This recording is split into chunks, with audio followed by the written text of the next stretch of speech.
예수님은 오병이의 표적에 이어서 베드로가 예수님을 주라 입으로 시인한 말씀을 통하여 오병이의 표적이 상징하는 복음의 말씀을 먹어야 예수님을 주라 입으로 시인하게 된다고 말씀해 주셨고, 오병이의 표적을 이루어 주시기 위해서는 기록된 말씀대로 예수님이 서기관과 바리새인들에게 버림을 받아 십자가에서 죽으시고 3일 만에 부활하셔야 한다라고 이렇게 말씀해 주셨습니다. 이렇게 예수님이 죽으시고 부활하여 만왕의 왕이 되어 만물을 다스리는 모습을 변화산에 올라가셔서 제자 3명에게 보여주셨는데, 십자가에서 죽으시고 부활하신 복음으로 구원해 주실 것을 구약 성경 전체가 말하고 있다는 뜻으로 엘리야와 모세를 등장시켜서 말씀해 주셨습니다. 그래서 구약에 기록된 메시아 언약의 말씀대로 예수님이 죽으시고 부활하여 약속의 말씀을 다 이루어 주신 예수님에 대한 복음의 말씀을 듣고 믿어서 그 복음의 말씀을 전해야만 귀신 들린 하나님의 백성을 구원할 수 있다는 뜻으로 오늘 본문에서는 귀신 들린 아이를 치료하는 모습을 통하여 말씀해 주고 있어요. 그래서 이러한 문맥을 여러분들 기억하시고 오늘 본문 37절을 볼게요. 이튿날 산에서 내려오시니 큰 무리가 맞을세. 그래요. 예수님이 제자들에게 변화산에서 부활의 몸을, 변화된 몸을 보여주셨죠. 3명에게만 보여주셨어요. 그리고 나머지 9명에게는 보여주지 않았죠. 그래서 3명에게만 보여주는다는 거 여러분들 기억하시고, 3명만 올라갔다는 것을 누가복음 9장 28절에 이렇게 말씀하고 있었죠. 이 말씀을 하신 후 8일쯤 되어, 8일은 예수님이 죽으시고 부활하신다는 그런 의미를 담고 있다고 말씀드렸어요. 그래서 8일쯤 되어 예수께서 베드로와 요한과 야고보를 데리고 기도하시러 산에 올라가사 변화산에 올라가신 거예요. 그래서 예수님이 죽으시고 부활하신 모습을 이 3명 베드로와 요한과 야고보에게만 보여주셨어요. 그래서 이 보여준 그 의미를 이제 조금 더 설명을 드릴 거예요. 이렇게 3명에게만 보여주시고 그 나머지 9명은 이제 그 산 밑에 있으면서 마을로 내려가서 복음을 전하고 있었던 것 같아요. 그래서 이제 오늘 본문에는 귀신 들린 아이 아버지가 그 제자들에게, 9명의 제자들에게 이 귀신을 쫓아달라고 했더니 쫓아내지 못했다라고 이렇게 말씀을 하고 있는 거예요. 그래서 이제 이 귀신을 쫓아낼 수 있는 방법이 무엇인지 오늘 본문 그리고 지난주에 지금까지 말씀해온 그 문맥을 통해서 귀신을 쫓아내는 방법은 이런 거였어 라고 설명해 주시고 있는 그런 문맥이에요. 여러분들 그런 문맥임을 기억해 주시기 바랍니다. 그럼 오늘 본문의 말씀을 이해를 돕기 위해서 변화산에서 예수님이 부활의 몸으로 변형된 것을 제자들에게 보여주신 의미를 먼저 알아볼게요. 그거 먼저 알아봐야 오늘 본문의 그 의미를 알 수가 있어요. 예수님이 제자들에게 변화산에서 부활하신 모습을 보여주신 것은 대속죄일 날 아론이 염소의 피를 가지고 지성소에 들어가 속죄소 위에 뿌리는 모습을 속죄소 위에 있는 두 천사가 지켜본 모습과 같다라고 이렇게 말씀을 드렸어요. 그러니까 변화산에 올라서 변형된 예수님의 모습을 바라본 이 제자들의 모습이 바로 속죄소 위에 있는 두 그룹의 모습과 똑같다는 거예요. 예수님이 변형된 몸, 그 몸과 아론이 속죄소에 피를 뿌리는 모습이 똑같은 의미예요. 무슨 얘기를 하겠어요? 속죄소에 피를 뿌리는 모습은 그에게 약속하신 말씀대로 예수님 십자가에서 그것을 다 이루어 주셨다는 의미를 담고 있다고 했죠. 다 이루어 주셨다는 것은 뭐예요? 예수님 십자가에서 기록된 말씀대로 죽으시고 부활 성천하셨다는 거예요. 부활 성천하셨다는 것은 예수님이 부활된 몸으로 변형되셨다는 얘기예요. 그것을 지켜본 자가 누구예요? 예수님의 제자들. 또 속죄소에는 두 천사, 두 그룹의 모습과 똑같은 거예요. 똑같은 모습을 이렇게 다른 모형으로 그려주고 있는 거예요. 그래서 레위기 16장 15절에 보면 또 백성을 위한 속죄제 염소를 잡아 그 피를 가지고 휘장 안에 들어가서 그 수송아지 피로 행함과 같이 그 피로 행하여 속죄소 위와 속죄소 앞에 뿌릴지니. 그래서 좀 전에도 설명드렸지만 아론이 1년에 한 번씩 이스라엘 백성의 모든 죄를 속죄해 주기 위해서 염소의 피를 가지고 속죄소 위에 뿌리죠. 이것은 바로 구약에서 약속하신 그 말씀을 다 이루어 주셨다는 의미를 담고 있어요. 메시아 언약의 말씀대로 그 메시아 언약의 말씀을 다 이루어 주셨다는 거예요. 이 모습은 또 뭐라고 했죠? 변화산에서 예수님이 변형된 부활의 몸을 입은 모습을 제자들이 지켜본 모습과 똑같은 거예요. 그리고 이제 얼마 후에 이제 제가 이거에 대해서 조금 더 설명을 드릴 거예요. 이 모습은 또 뭐냐면 언약궤 안에는 뭐가 들어있어요? 세 가지가 들어있어요. 뭐가 들어있냐면 두 돌판, 만나 항아리, 아론의 쌍난 지팡이, 이것을 다 이루어 주셨다는 얘기예요. 이것을 이 세 가지가 뭐예요? 메시아 언약을 어떻게 이루어 줄 것인지 그것을 이제 설명해 주고 있는 거예요. 그래서 이것을 다 이 약속의 말씀대로 이 세 가지를 다 이루어 주셨다는 것을 지켜본 자가 뭐예요? 이루어 주셨다는 것이 피 뿌린 모습이고 그것을 지켜본 자가 두 천사, 두 그룹의 모습과 똑같은 거예요.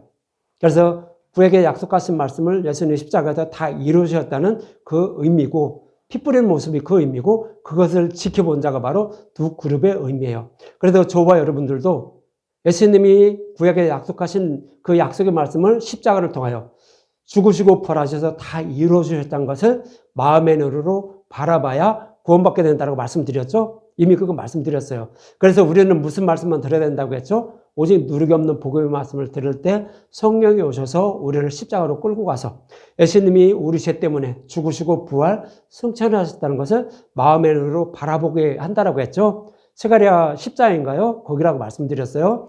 그런 사람이 믿음에 이르게 돼서 구원받게 된다고 말씀드렸죠. 그거랑 똑같은 거예요. 그 세 가지 다 똑같은 모습을 다른 모형으로 그려주고 있는 거예요. 그래야만 우리는 믿음에 이르게 돼서 구원받게 된다는 거예요. 그래서 이제 이렇게 믿음에 이르는 사람, 예수님이 구약에서 약속하신 말씀대로 그 약속하신 말씀을 다 이루어 주셨다는 것을 두 눈으로 지켜본 사람, 이 사람은 누구예요? 예수님의 제자들이에요. 그래서 이 사람들은 뭐를 하죠? 땅끝까지 복음을 전하는 거예요. 믿음의 용사가 돼서 땅끝까지 복음을 전하는 그런 모습으로 그려주고 있는 거예요. 그래서 말씀 전도자들은 뭐만 전해요? 제자들과 같은 것만 전해야 되는 거예요. 제자들과 사도 바울과 같은 예수님이 구약에 약속하시고 약속하심을 다 이루어 주신 그 말씀만 전하는 거예요. 착하고 선하게 살아라, 뭐 어떻게 해라, 이런 거는 다 서기관과 바리새인들이 율법을 지켜야 한다고 전하는 거고, 그 제자들은 그거 안 전했어요. 구약에 약속한 말씀대로 다 이루어 주신 것만 전했다고요. 그래서 이 두 증인의 모습, 두 그룹의 모습, 제자들의 모습, 이런 모습과 같이 약속하신 말씀을 다 이루어 주신 예수님에 대해서 지켜본 그 말씀만 전하는 것이 목회자의 임무고 말씀 전도자의 임무인 거예요. 거기서 다른 것, 첨가한 것은 다른 복음이에요. 그래서 지난주에 변화산에서 올라와서 변화된 모습을 보여준 제자들의 모습과 거기에 올라가지 않아서 변화된 예수님의 모습을 바라보지 않는 자들을 비교해서 오늘 본문에서 말씀을 하고 있는 거예요. 그래서 이렇게 속죄소 위에 있는 두 천사, 두 그룹의 모습을 요한복음 20장 11절과 12절에는 이렇게 표현하고 있다고 말씀드렸죠. 마리아는 무덤 밖에 서서 울고 있더니 울면서 구부려 무덤 안을 들여다보니 흰 옷 입은 두 천사가 예수 시체에 었던 곳에 하나는 머리편에 하나는 발편에 앉았더라 그러죠. 그렇죠? 그래서 예수님 십자가에서 죽으시고 부활하셨다는 것을 지켜본 자가 누구였어요? 예수님이 무덤에 들어가 있었는데 거기서 부활하셨죠. 그런데 무덤의 머리편과 발편에 두 천사가 있다라고 해요. 이것은 뭐라고 했어요? 속죄소에 있는 두 그룹의 모습과 똑같다고 말씀드렸어요. 그래서 똑같은 모습이에요. 예수님이 약속하신 말씀대로 십자가에서 죽으시고 부활 승천하신 것을 바라본 자들이 두 천사예요. 이것이 누구예요? 두 그룹. 속죄소에 있는 두 그룹의 모습과 똑같은 거예요. 이것이 저와 여러분들의 모습이어야 되는 거예요. 그래야만 우리는 구원받게 된다고 하는 거예요. 그래서 구약에 약속하신 말씀인데 약속하신 말씀을 십자가에서 다 이루어 주신 예수님의 모습을 지켜본 자들이 누구예요? 저와 여러분들. 구원받은 하나님의 백성이에요. 그들이 다 구원받은 하나님의 백성이고 이제 말씀만 전하는 그런 두 증인의 모습으로 이렇게 그려주고 있는 거예요. 그럼 이 두 천사는 뭐만 전할까요? 자기가 지켜본 것. 두 증인은 자기가 직접 지켜본 것만 전하는 거예요. 그것이 누리기 없는 복음의 말씀만 전하는 거예요. 그래도 마태복음 28장 5절 6절에 보면 천사가 여자들에게 말하여 이르되 너희는 무서워하지 말라. 십자가에 못 박히신 예수를 너희가 찾는 줄 내가 아노라. 그가 여기 계시지 않고 그가 말씀하신 대로 살아나셨느니라. 와서 그가 누우셨던 것을 보라 그러죠. 그래서 마태복음에서는 이제 두 천사, 예수님이 무덤에 있던 두 천사가 나와서 예수님이 무덤에 있었는지 그것을 이제 찾고 있는 마리아들에게 전해주는 거예요. 자기가 지켜보고 그대로 본 것만 전하는 거예요. 이것이 두 증인의 모습, 말씀 전도자의 임무였던 거예요. 그래서 자기가 직접 보고 지켜본 것. 그러니까 예수님 말씀하시던 대로 죽으시고 부활하셨다는 것을 증거하는 자가 말씀 전도자의 임무인 거예요. 두 증인의 임무예요. 그래서 두 천사는 마태복음에서 그렇게 했다라고 말씀을 하고 있어요. 그래서 이 모습과 똑같은 것이 뭐냐면 요한계시록 11장 3절에 두 증인의 모습으로 이렇게 표현을 하고 있어요. 여기서 두 증인은 속죄소에 있는 두 천사예요. 그 다음에 예수 무덤에 있던 거기 머리편과 발편에 있던 두 천사의 모습. 그 다음에 변화산에 올랐을 때 변화된 모습을 제자들이 바라봤죠. 그거가 똑같은 거예요, 다. 똑같은데 이제 두 증인으로 그것을 요한계시록은 표현을 해주고 있는 거예요. 뭐냐면 구약에서 약속하신 말씀대로 예수님이 오셔서 약속하신 말씀대로 예수님은 십자가에서 죽으시고 부활하셨다는 것을 마음의 눈으로 바라보는 거예요. 그걸 여러분들이 믿는 거라고요. 그래서 말씀 전자는 뭐만 전해요? 저는 뭐만 전해요? 구약에서 약속하신 말씀대로 예수님 오셔서 약속하신 말씀대로 그것을 다 이루어주셨다는 것만 전해드리고 있잖아요. 이것을 들을 때 성령이 오셔서 저와 여러분들을 십자가로 끌고 가요. 그래서 예수님이 죽으시고 부활 성천하시는 모습을 마음의 눈으로 바라보게 해요. 뇌제 때문에 그걸 다 이루어주셨다고요. 약속의 말씀을 다 이루어주셨다고요. 그것을 믿고 있는 사람이 누구예요? 알고 믿고 있는 사람이 믿음의 용사라고요. 그런 사람이 이제 믿음의 용사에서 구원받게 된다라고. 흰 옷 입은 두 천사라고요. 우리는 이제 예수님이 벗으신 의의 옷을 입은, 예수님이 벗으신 의의 옷, 빛나고 깨끗한 세마포 옷을 입은 자가 된다는 거예요. 그것이. 그래 우리는 구원받게 되잖아요. 예수님 옷을 입어야 구원받게 되잖아요. 그렇게 된 자라고 해서 흰 옷 입은 두 천사가 그 무덤에서 이렇게 있다라고 이렇게 말하는 거예요. 그래도 요한계시록에는 11장 3절 이렇게 말해요.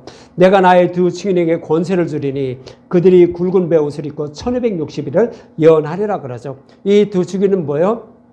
두루마리 책을 먹은 사도 요한의 모습이었어요. 이것이 이 사람의 사도 요한이 이제 1260일 동안 예언한다고 하는 거예요. 이것은 모형으로 그려주고 있는데 예수님이 죽으시고 부활 승천한 것을 마음의 눈으로 바라본 자. 다시 말씀드리면 모든 성경을 십자가로 풀어주는 말씀, 예수님에 대해서 풀어주는 말씀을 듣고 십자가에서 죽으시고 부활 성천하시는 모습을 마음의 눈으로 바라본 자, 그런 자들이 두루마리 책을 먹은 자예요. 그것이 두 증인이라고요. 그런 사람이 1260일 동안 예언한다고 하죠. 1260일은 뭐예요? 우리가 살아가는 인생 동안 예수님의 재림 때까지예요. 3년 반, 한때, 두때, 반때, 42대 그때예요. 예수님의 초림도 그렇고 예수님의 재림도 똑같은 거예요. 그러니까 예수님의 재림 때까지. 그러니까 복음 말씀을 깨달은 자들이 진리의 말씀만 전하는 거예요. 이것이 두 증인이라고요. 제자들의 모습이고요. 제자들도 예수님이 구약에 약속하신 말씀대로 오셔서 그것을 다 이루어주신다로 계속 말씀을 전해줬어요. 그런데 믿지를 못한 거예요. 그런데 예수님이 이제 죽으시고 부활 성천한 다음에 성령이 오시는 거예요. 그러니까 비로소 그때야 예수님이 말씀하신 것이 무슨 뜻으로 말씀하고 있었는지 그것을 알게 되었다라고 요한복음에서는 또 그렇게 말해요. 이처럼 예수님이 죽으시고 부활하신 모습을 친히 지켜본 자는 복음을 알고 깨달은 믿음의 용사가 되어 깨달은 복음을 전함으로 이제 귀신을 쫓아낸다고. 귀신 들린 자에게서 귀신을 쫓아낼 수 있더라고. 오늘 본문에서 말씀을 하고 있는 거예요. 그러니까 문맥의 흐름은 지난주에 말씀드린 것은 변화산에 올라서 예수님이 죽으시고 부활 승천하신 것을 3명은 바라보고 있었어요. 근데 나머지 9명은 바라보지 못한 거예요. 근데 이 9명이 밑에서 뭐를 하고 있었어요? 귀신을 쫓아내달라고 이제 어떤 사람이 자기 아들을 데리고 와서 했어요. 그랬더니 귀신을 쫓아내지 못했다라고 이렇게 말씀을 하고 있는 거예요. 그래서 오늘 본문 38절과 40절에 보면 무리 중에 한 사람이 소리질러 이르되 선생님 척컨대 내 아들을 돌보아 주셔서 이는 내 외아들이니이다. 귀신이 그를 잡아 갑자기 부르짖게 하고 경련을 일으켜 거품을 흘리게 하며 몹시 상하게 하고야 겨우 떠나가나이다. 당신의 제자들에게 내쫓아 주기를 구하였으나 능히 못 쫓아냈다고 하는 거예요. 그러니까 변화산에 올라서 3명만 올라갔는데 나머지 9명은 밑에 있었어요. 그런데 이제 귀신 들린 아이를 가진 그 아버지가 그 9명의 제자들에게 간 거예요. 이 귀신 들린 쫓아내달라고요. 그랬더니 쫓아내지 못했다고 하는 거예요. 그럼 왜 이렇게 기록을 할까요? 예수님이 죽으시고 부활 승천하는 것을 친히 지켜본 자, 그런 사람, 그러니까 복음의 말씀을 알고 깨달은 자가 전하는 복음을 전할 때 그 귀신 들린 자, 그러니까 귀신 들린 자는 뭐라고 말씀드렸어요? 진리의 말씀이 뭔지 알지 못하는 사람. 그런 사람을 성경에서는 귀신 들린 자라고 하는 거예요.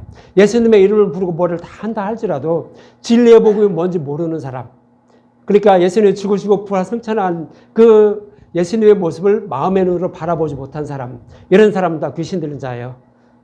이것은 뭐냐면 사탄이 저와 여러분들 마음속에 자리 잡고 있다는 거예요. 아직 믿음에 이르지 못해서 구원받지 못한 자, 그런 자들을 귀신 들렸다고 하는 거예요.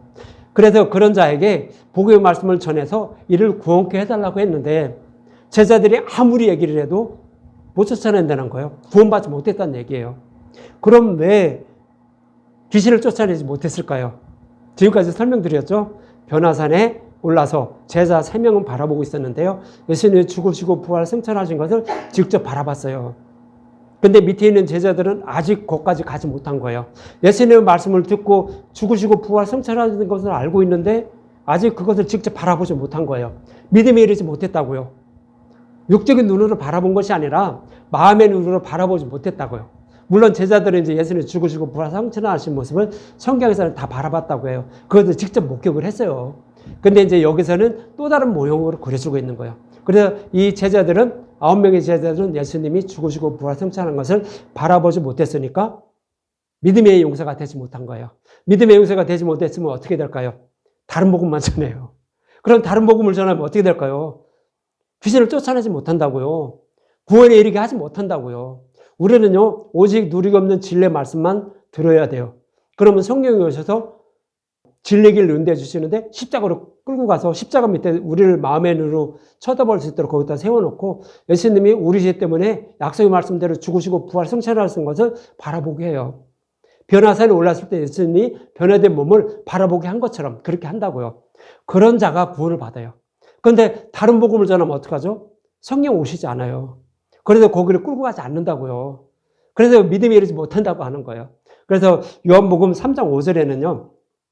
물과 성령으로만 구원받는다 이렇게 말해요. 예수께서 대답하시되 진실로 진실로 내게 이르노니 사람이 물과 성령으로 나지 않으면 하나님 나라에 들어갈 수가 없다고요.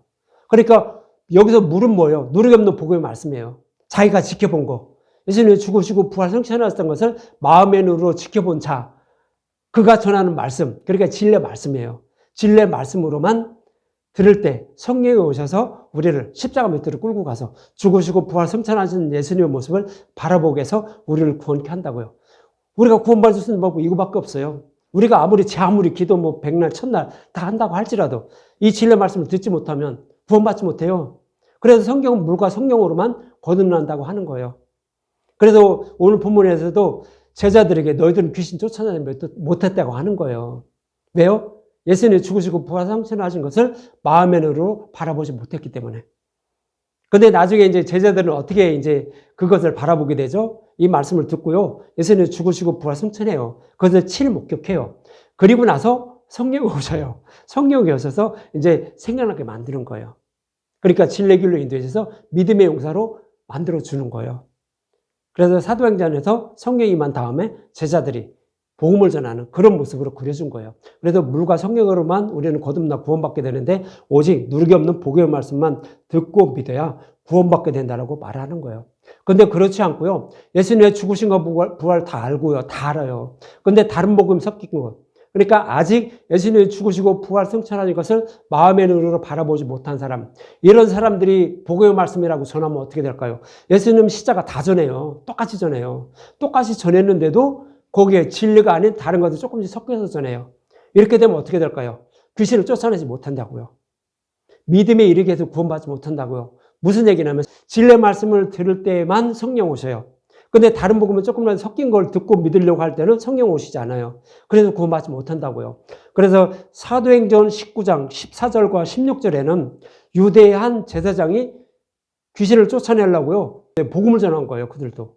그랬더니 쫓아내지 못했다고 하는 거예요. 사도행전 19장 14절과 16절.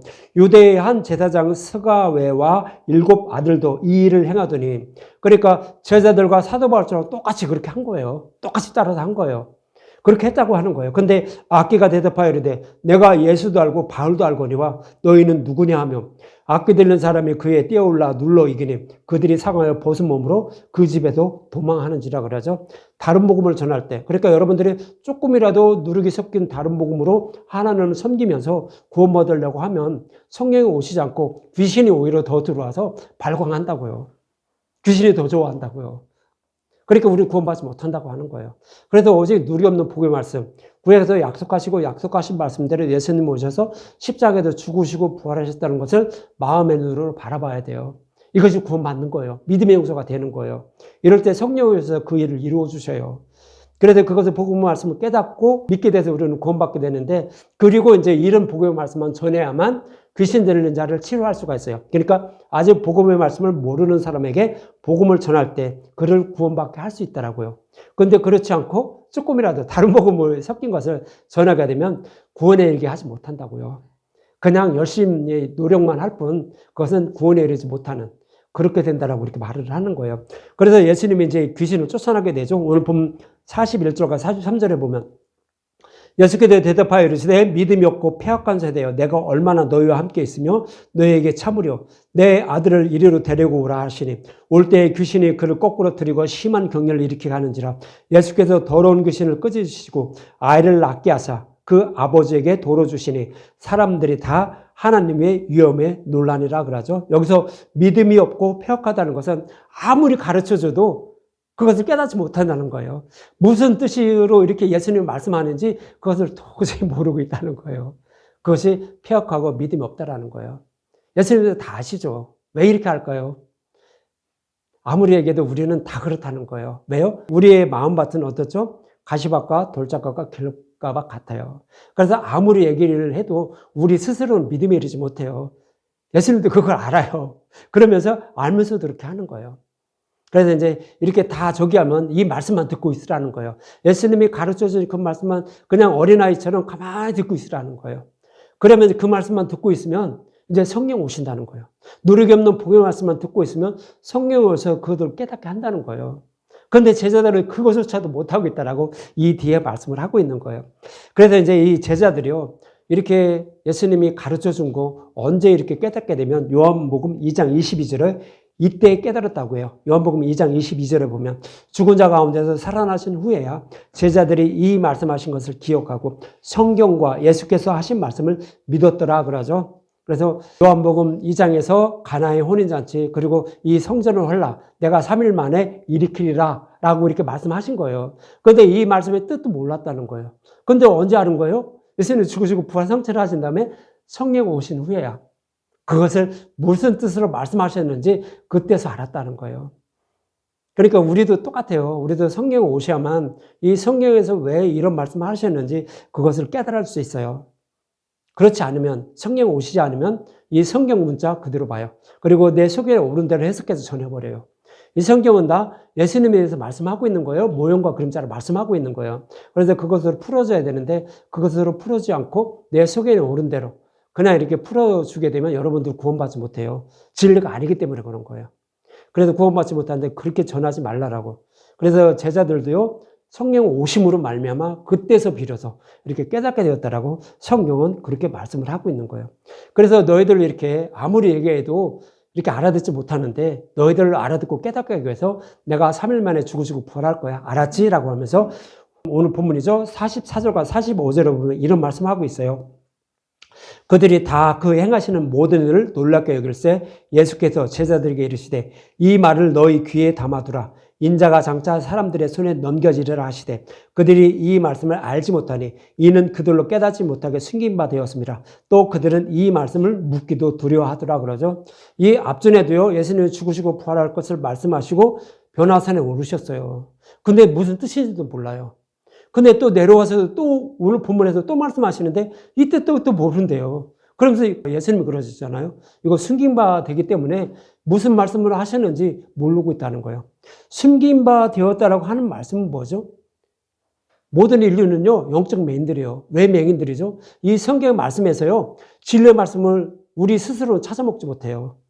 이 성경 말씀은 그 진리가 숨겨져 있어요. 보화가 숨겨져 있어요. 율법 속에 복음이 숨겨 있어요. 그런데 이 숨겨진 것을 우리가 찾아먹지 못하니까 예수님이 십자가에서 율법과 복음을 구별해 준 거예요. 그렇게 구별해 줘도요, 우리는 찾아먹지 못해요. 스스로는 찾아먹지 못해요. 성령이 오셔야만 그것을, 숨긴 것을 찾아먹을 수가 있어요. 성령 오시지 않으면 찾아먹지 못한다는 거예요. 그래서 우리는 이제 영적 맹인들이라고 이렇게 말해요. 구약에 출애굽한 이스라엘 백성들도 똑같았어요. 광야 40년을 지냈는데도요, 그들도 똑같이 영적인 맹인들이라고 그래요. 신명기 29장 4절에 보면 이런 말씀하고 있어요. 신명기 29장 4절. 그러나 깨달은 마음과 보는 눈과 듣는 귀를 오늘 여호와께서 너에게 주지 아니하셨느니라 그러죠. 출애굽한 이스라엘 백성들이 광야 40년 동안 모세에 속해서 40년 동안 생활했어요. 기적과 이적을 통하여 여호와 하나님이 그들을 인도하시면서 광야 40년 동안 기적과 이적을 통하여 또 제단에 제물을 드리면서 여호와를 섬겼어요. 근데 이런 이스라엘 백성들에게 깨달은 마음과 보는 눈과 듣는 귀를 주지 않았다는 거예요. 그대로 뒀다는 거예요. 그럼 이스라엘 백성들에게 왜 그대로 뒀죠? 아직 진리의 말씀을 듣지 못한 거예요. 그냥 모형과 그림자에 속해 있는 그런 율법의 말씀만 모세에 속해서 듣고 있었던 거예요. 다시 말씀드리면 예수님이 죽으시고 부활 승천하지 않았다고요. 아직은 안 한 거예요. 부활 승천하신 것은 여호수아에게 인도될 때, 그때는 이제 예수님이 죽으시고 부활 승천하신 그 후 신약의 모습을 그 여호수아 때는 그때를 그려주고 있는 거예요. 여호수아 이전에는 구약, 율법을 이렇게 그려주고 있는 거예요. 구약 시대, 율법 시대. 그러니까 그때는 아직은 성령이 오시지 않았으므로 눈과 귀를 열어주지 않은 거예요. 우리의 눈과 귀 그대로 이렇게 하나님을 섬기는 그런 모습이에요. 문자 그대로 섬기는 모습이에요. 그래서 이제 신명기 29장 4절에는 그렇게 말씀하고 있는 거예요. 그렇지만 그렇지 않다는 거예요, 이제 그렇지 않고 너희들에게 눈과 귀를 열어준다고 신명기 30장 6절은 이렇게 말해요. 내 하나님 여호와께서 내 마음과 내 자손의 마음에 할례를 베푸사 내게 마음을 다하여 뜻을 다하여 내 하나님 여호와를 사랑하게 하사 내게 생명을 얻게 하실 것이며 그러죠. 저와 여러분들의 마음에 할례를 베풀어 준다는 거예요. 마음에 할례를 베풀어 준다는 것은 보는 눈과 듣는 귀와 깨달은 마음을 주신다는 거예요. 어떻게 주시죠? 예수님이 죽으시고 부활하신 다음에 성령 오시는 거예요. 그래서 진리의 말씀을 전하는 거예요. 진리의 말씀만 전하게 되고 그리고 성령이 오셔서 눈과 귀를 열어주시는 거예요. 그래서 우리를 믿음의 용사로 거듭나게 해서 구원해 주신다고요. 이 모습을 모형으로 그려졌던 것이 모세에 속한 이스라엘 백성들을 여호수아에게 인도해요. 그리고 모세는 죽어요. 모세가 죽었다는 것은 구약 시대는 끝났다는 거예요. 율법 시대는 끝나고 복음의 시대가 되었다는 의미로 여호수아에게 인도함을 받는 거예요. 그래서 여호수아가 와서 복음의 말씀을 전해주는 거예요. 복음의 말씀을 전해주는 의미가 바로 2000규빗 앞서가는 언약궤를 바라보고 이스라엘 백성들이 요단강을 건넜다는 모습이에요. 복음의 말씀만 듣고 있었다는 거예요. 그러니까 이제 길갈에서 여호수아가 어떻게 하죠? 그들에게 할례를 행해요. 할례를 행하고 나니까 유월절을 지키고 만나가 그쳤다는 거예요. 유월절을 지켰다는 것은 이제 비로소 복음의 말씀을 먹기 시작했다는 거예요. 그리고 만나가 그친 건 뭐죠? 만나는 저지예요. 저지를 먹고 있는 어린아이들이 먹는 거예요. 복음의 말씀을 알고 깨달으니까 어떻게 돼요? 할례를 받고 복음의 말씀을 알고 깨달으니까 단단한 음식만 먹는 거예요. 엄마 젖은 안 먹고 이제 밥을 먹는 거예요. 그러니까 젖이 끝하는 거예요. 그래서 단단한 음식만 먹게 되었다는 의미를 어떻게 하죠? 그 땅에 소산물을 먹었다는 거예요. 가나안 땅의 소산물, 하나님 나라의 소산물, 복음의 말씀, 이것을 먹게 되었다는 거예요. 그래야만 우리가 구원받아요. 그러니까 우리는 뭐를 드려야 되는 거예요? 누르기 없는 복음의 말씀만 듣고 먹을 때 그것이 이제 여호수아에 속하는 거예요. 그래야만 우리는 이제 성령에 있어서 깨달아 믿게 돼서 구원받게 된다라고 구약에서도 이렇게 그러셨던 거예요. 우리가 어떻게 구원받게 되는지 얼마나 쉽게 설명을 하고 있어요. 그래서 오늘 본문에도 똑같이 그 예수님이 죽으시고 부활 승천하신 그 모습을 지켜보지 못한 제자들은 귀신을 쫓아내지 못하는 게 당연한 거죠.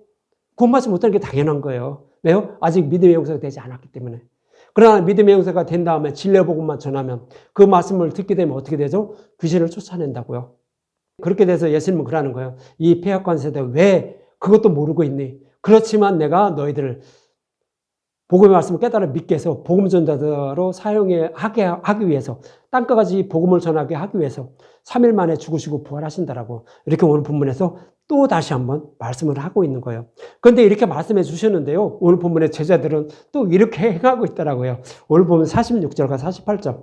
제자 중에 누가 크냐 하는 본론이 일어나니 예수께서 그 마음에 변론하는 것을 아시고 어린아이 하나를 데려다가 자기 곁에 세우고 그들에게 이르되 누구든지 내 이름으로 이런 어린아이를 영접하면 곧 나를 영접하며 또 누구든지 나를 영접하면 곧 나를 보내신 이를 영접함이라. 너희 모든 사람 중에 가장 작은 자가 큰 자니라 그러죠. 그래서 귀신을 쫓아내는 모습을 보고 이 사람들은 귀신을 쫓아내지 못했다라고 이제 어떤 사람이 얘기한 거죠. 그러니까 제자들은 서로 야 그것도 못 쫓아내냐 하면서 이렇게 저기 했을 것 같아요. 그러니까 누가 큰 자인지 변론하고 있다고 하는 거죠. 자기 자랑을 하고 있다는 거예요. 너는 왜 못 쫓아내니? 내가 했으면 할 수 있는데 막 이렇게 했던 것 같아요. 그러니까 예수님 이런 말씀을 하고 있는 거예요. 그런 모습을 보고 예수님이 어린아이를 데리고 왔다는 거예요. 이런 어린아이를 영접해야 된다고요. 그래야 예수님을 영접한 자가 되고 하나님을 영접한 자가 된다고 하는 거예요. 그럼 이 어린아이와 같은 것은 뭐죠? 이 어린아이 같다는 것은 두 가지 의미가 있어요. 하나는 뭐냐 하면 어린아이는 어머니가 그냥 이끌어가는 대로 주는 거 먹고 하면서 그냥 그대로 어머니만 쫓아다녀요. 어린애들은 그래요. 다른 거 생각 안 하고 내가 크다 잘한다 뭐 자랑도 안 해요. 어머니만 그냥 졸졸 쫓아다녀요. 이렇게 하라는 거예요. 제자를 네가 누가 큰지 변론하지 말고 예수님 말씀하신 그 복음의 말씀을 가만히 듣고 있으라고요. 어린아이처럼 그렇게 듣고 있으라는 얘기예요. 그것이 한 가지 의미고요. 또 한 가지 의미는 뭐죠? 어린아이는 복음의 말씀을 모르는 자들이에요. 아직 진리의 말씀을 알지 못해서 복음의 말씀을 모르는 그런 사람들이 있다는 거예요. 그래서 제자들 너희들은 예수님이 말씀하신 그 말씀을 가만히 듣고 있으면 성경에서 깨달아 믿게 한 다음에 이 어린아이와 같은 이런 자들을 그런 자들에게 복음을 전하게 만든다는 거예요. 그러니까 그렇게 되기까지 가만히 예수님의 말씀만 듣고 있다가 복음을 깨닫게 되면 이런 어린아이 같은 자들을 그런 자들에게 복음을 전하라고요. 그래야 이런 자들이 구원받게 된다고요. 그런 사람이 누구라고요? 예수님을 영접한 자, 구원받은 자예요. 하나님을 영접한 자라고요. 구원받은 자라고요. 그러니까 누리기 없는 복음의 말씀은 내가 뭐 하려고 나 이거 해, 뭐 해 이렇게 저기 자랑하지 말고 누리기 없는 복음의 말씀을 가만히 듣고 있으라고요. 그러면 이제 우리에게 성령 오셔요. 성령이 오셔서 진리의 말씀을 깨달아 믿게 해요. 그리고 나서 이제 복음을 전하는 삶을 살라고요. 그것이 하나님의 뜻이라고요. 이런 사람이 구원받은 자라고요. 그래서 성경은 그렇게 말씀을 하고 있는 거예요. 그런 문맥으로 이렇게 말씀을 하고 있는 거예요. 이와 동일한 말씀을 그러니까 어린아이 같은 그런 사람이야만 복음의 말씀을 깨달아 믿게 돼서 천국에서 큰 자가 된다라고 빌립보서에서는 말씀하고 있어요. 빌립보서 2장 5절에서 8절까지 먼저 볼게요. 너희 안에 이 마음을 품으라. 곧 그리스도의 예수의 마음이니 그는 근본 하나님의 본체시나 하나님과 동등됨을 취할 것으로 여기지 아니하시고 오히려 자기를 비워 종의 형체를 가지사 사람들과 같이 되셨고 사람의 모양으로 나타나다 자기를 낮추시고 죽기까지 복종하였으니 곧 십자가의 죽으심이라 그러죠. 예수님이 아주 어린아이 같은 그런 마음으로 저와 여러분들을 구원하기 위해서 하나님 아버지의 말씀에 죽기까지 복종해서 십자가에서 죽으시고 부활하셨다는 거예요. 예수님 오셔서 하시는 일은 뭐죠? 이스라엘 백성들이 뭐 이렇게 막 핍박하고 뭐 저기 하는데 쫓아가서 하지 마 이렇게 말리면서 저기 했나요? 아니요, 그냥 묵묵히 복음의 말씀만 전해줬어요. 사람들에게 그냥 묵묵히 복음의 말씀만 전해준 거라고요. 그것이 예수님의 임무였어요. 그리고 나서 그냥 기록된 말씀대로 죽으시고 부활 성천한 거예요. 이것이 어린아이 같은 마음. 자기가 죽기까지, 그러니까 자기가 하나님인데도 그 신분을 다 버린 거예요. 그러면서 우리 왜 그 사람들과 같이 똑같이 되셔서 오히려 이 사람들을 섬기는 종의 모습으로 사역을 다 하셨다고요. 그리고 죽으시고 부활하셨다라고. 그렇게 말씀을 하고 있는 거예요. 우리도 그걸 따라야 된다고요. 저 나가서 이거 하지 말고, 뭐 이것을 우리를 뭐 핍박하고 뭐 저기 한다고 하지 말고, 그냥 복음의 말씀을 뭐 전하라고요. 나머지는 하나님 하셔요. 우리가 하는 것 같은데 우리가 해서는 맨날 져요. 이스라엘 백성들이 대적들과 싸우는데 자기가 앞서 나가서 싸우려고 하면 맨날 졌어요. 그러나 법궤가 있어서 언약궤가 지휘하는 대로 그대로 하면 항상 승리했어요. 그거 하나님이 하시는 거라고요, 다. 우리가 하는 게 아니라고요. 그러니까 뭐 이것저것 저 힘있는 사람이 달라붙어서 저기 하고 하지 말고 우리는 묵묵히 예수님처럼 복음만 전하라고요. 그리고 예수님은 어떻게 우리를 구원해 주시는지 그거 알려는 마음으로만 신앙생활을 하라고요. 이것이 천국에서 큰 자라고 하는 거예요. 그래서 이렇게 아버지 말씀에 묵묵히 복종한 그 예수님은 어떻게 되는지 빌립보서 2장 9절과 11절 이렇게 말하죠. 이러므로 하나님이 그를 지극히 높여 모든 이름 위에 뛰어난 이름을 주사 하늘에 있는 자들과 땅에 있는 자들과 땅 아래에 있는 자들로 모든 무릎을 예수의 이름에 꿇게 하시고 모든 입으로 예수를 그리스도를 주라 시인하여 하나님 아버지께 영광을 돌리게 하셨느니라 그러죠. 이렇게 죽기까지 복종하시면서 어린아이 같이 그렇게 자기를 낮추고 아버지께 죽기까지 복종했더니 하나님 나라에 올라가니까 어떻게 했다고요? 모든 만물을, 우주 만물을 다스리는 만왕의 왕으로 예수님을 세웠다는 거예요. 우리도 그렇게 해야 된다는 거예요. 여기서 누가 크니 내가 잘해 뭐 해야지 이렇게 막 선동하지 말고 예수님은 우리를 어떻게 구원해 주는지 그것을 알려는 마음으로 묵묵히 어린아이처럼 그것만 가만히 듣고 있으면 성령에서 깨달아 믿게 해요. 그러면 깨달은 복음만 전하면서 사는 거예요. 남들보다 앞서지 말고 착하고 선하게 살면서 그냥 이렇게 살으라고요. 이렇게 살다가 아버지 나라에 가면 정말로 너는 크다라고 하면서 구원해 주신다 이렇게 하는 거예요. 그래서 천국에서 큰 자가 된다라고 이렇게 말을 하는 거예요. 그래서 오늘 본문에서 제자들에게 그런 말씀하고 있는 거예요. 어린아이처럼 그냥 예수님이 전하는 말씀만 묵묵히 듣고 있으면 복음을 깨달아 믿게 할 거야. 그럼 그때 가서 복음만 전해라. 그런 자가 큰 자지. 여기서 누가 크다고 이렇게 치고받고 싸우면, 말로 치고받고 싸우면 그가 큰 자가 아니라 저 이제 지옥에 떨어진다라고 예수님은 그렇게 말씀하고 있는 거예요. 그러면서 여전히 본문 49절과 50절에 이렇게 말하죠. 요한이 여쭤되 주여 어떤 사람이 주의 이름을 귀신을 내쫓는 것을 우리가 보고 우리와 함께 따르지 아니함으로 금해한나이다. 예수께서 이르시되 금하지 말라. 너희를 반대하지 않는 자는 너희를 위하는 자녀라 하시라 그러죠. 그래서 제자들만 복음을 전하는 것이 아니라 누구든지 복음을 깨달은 자는 그 복음을 전하는 그런 임무가 있다라는 거예요. 그러니까 누가 복음을 전한다고 할지라도 그것을 방해하거나 못하게 하지 말라고요. 질리면 그냥 그대로 두라는 거예요. 그것도 하나님이 시켜서 그렇게 하는 거라고요. 하나님의 자녀들이기 때문에 그렇게 한다라고 이렇게 말씀을 하고 있는 거예요. 이처럼 예수님은 귀신 들린 자에게 복음을 전해 구원해 주시려고 성경에 기록된 말씀대로 죽으시고 부활하신다라고 말씀하는 것이며 서로 큰 자라고 자랑하지 말고 오직 복음을 먼저 깨닫고 복음을 전하는 삶을 살아도 귀신 들린 자를 내 이웃들을 고쳐주셔서 구원받게 해야 된다라고 예수님은 그렇게 말씀하고 있는 거예요. 그래서 어린아이 같이 예수님이 전하는 말씀만 가만히 듣고 있으라고 제자들에게 말씀을 하고 있었던 거예요. 저와 여러분도 그래야 됨을 여러분들 잊지 마십시오. 저와 여러분도 진리의 복음이 무엇인지 먼저 깨달으시고 복음을 전하는 삶을 사는 분들이 되어 하나님 나라에서 큰 사람으로 여김을 받는 저와 여러분이 되셨으면 합니다.